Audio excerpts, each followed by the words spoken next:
Well, happy Purim, soon to be lower school. Lots of holidays during the year, and now we are up to the Jewish holiday of Purim. Here it comes. We're a few days away. What's this holiday about? Well, the Jews were living in Persia and were almost destroyed by an evil man named Haman. The heroine Esther and her uncle Mordechai saves the day, and the Jews were saved. Haman was killed. How is this holiday traditionally observed? What are the main customs? Well, we dress up, we give gifts to the poor, we give gifts to our neighbor, we read the story of Purim from a special scroll, and we make loud noises whenever the evil man Haman, if of the story is mentioned. What need is this holiday trying to fulfill? That life can change in an instant, from good to bad to good, so enjoy it while you can. Also, life can change in an instant, so build community and reach out to those who have less. It's also a holiday that talks a lot about identity and courage. What is my identity? When must I reveal that identity? Do I have the courage when the time is of need to reveal my identity, even if it means possibly being endangered because of it? How would this holiday be observed and how will it affect my class? Well, on Thursday, March 9th, there is the Papa Gelman Virtual Purim Mitzvah Fair, which is connected with Purim. But we chose a few years ago to name that after Papa Gelman and make it on his death day, his yard site, which this year starts on the night of March 9th.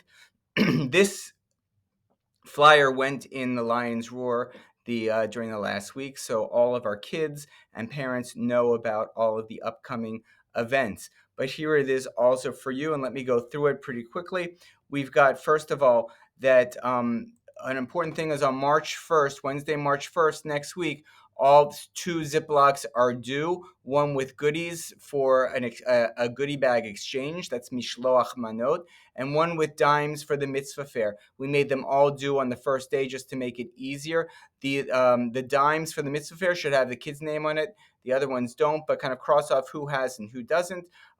There will always be some extra bags that you can collect on Friday, March 3rd, if people have not brought in. But on Monday, next Monday, on Tuesday, start reminding kids, bring in those things, bring in those Ziplocs. And I've seen in some classes there are actually cardboard boxes already in the classroom, homeroom classrooms for collection. Remember, those collections are happening in the homeroom.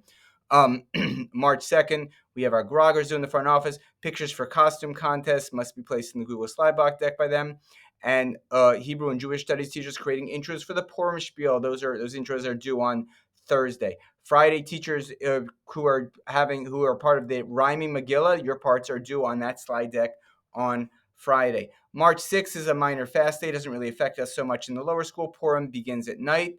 On March 7th, this is really the day that important for everyone to know because a lot of stuff is happening. First of all, from 8 to 9 o'clock, there's an optional full Megillah reading read by me in the lower school NPR. We raffle off whoever's there. Usually there are about 20, 30 kids who are there. Whoever is there can has their name in a raffle, and we give out candy prizes. At 9 o'clock, you gather with your students from your homeroom outside and get ready to be picked up as we travel around for our costume parade. At about 9:15, we'll enter the NPR for some Purim songs. Then we'll see the video of the rhyming Megillah. We'll get Pam will announce the Grogger contest results.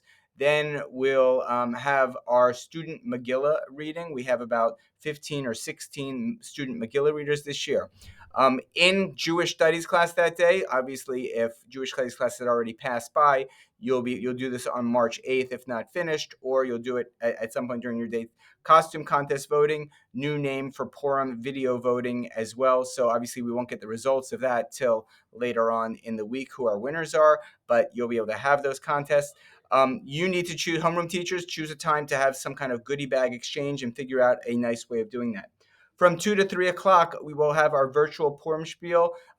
In the Tuesday memo this week, the theme of that Purim spiel about swag shunners versus swag supporters is our theme for the year, and you'll see that virtual Purim spiel for about an hour, and we'll have popcorn available for you to bring to your classroom on that on the morning of March 7th or March 6th. So you'll have some popcorn everyone can munch on as you're watching that video. On March 9th, remember, there's our virtual mitzvah fair held in Jewish studies class if Jewish studies is held in the morning, held in the homeroom if Jewish studies is held in the afternoon because it's only a half day because of parent-teacher conferences. How can I make connections with this holiday in my class? Well, you can talk about identity. Why do we hide our identities? When is the moment when you would say, I can't hide who I am any longer? What does courage mean to you? How do you convince others to do what is right? Mordechai convinces Esther to go to the king, even though she's really scared to do so. Here are our main symbols of the holiday. We've got the special cookie that we eat on Purim called Hamantashen, which we'll give out to be eaten during the watching of the Purim spiel itself. We've got Mishloach Manot, gifts that we're exchanging. We're reading from this scroll called the Megillah, and when we get to Haman's name, we try to drown it out through this thing called a Grager or Ra'ashan. So what do we say on Purim? Happy Purim or Purim Sameach. That's it, everyone. More information will come, but that's kind of the main stuff that you need to know for Purim during our next 2 weeks.